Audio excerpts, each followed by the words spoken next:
Hey everyone, this is Bonnie, the Crafty Connoisseur. How's been your week so far?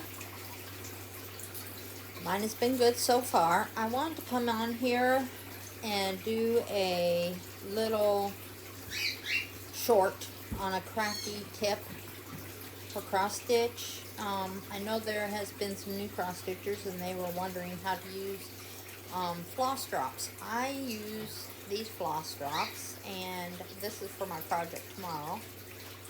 And I put them on a floss ring, and these are the floss drops. I bought these off of Amazon, and I just hole punched here, and then right here is where I put my thread that I haven't used, or I still have left over from my project from that day.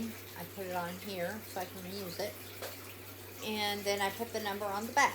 But what I wanted to show you today was, how do you get this off? How do you put it on the floss drop, and how do you get the thread off without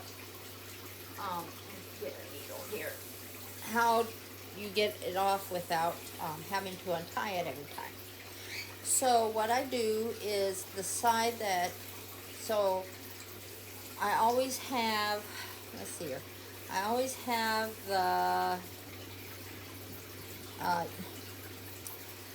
the hole on my left hand side, and this, and then on the back you'll see where I put the number.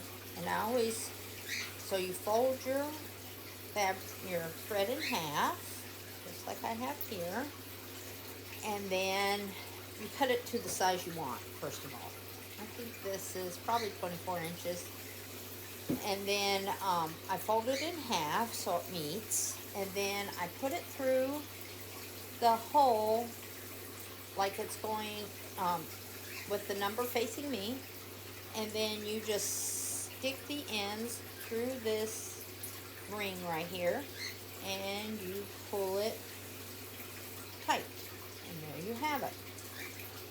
So that's how you put your floss on your floss drop.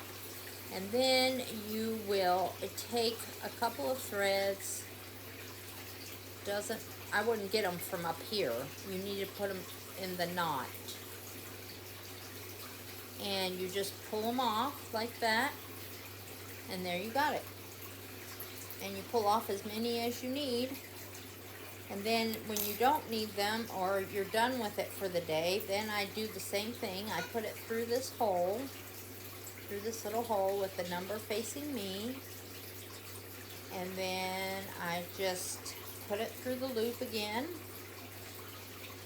like that, and then I just feed that through the loop and pull it tight, and it's ready for me to go the next time. And then I put it on my ring. I have mine in numerical order, and I just find out where it needs to go. This saves me a lot of sanity. And then I just put it on there, and I'm ready to go. So this is all ready for me to go tomorrow.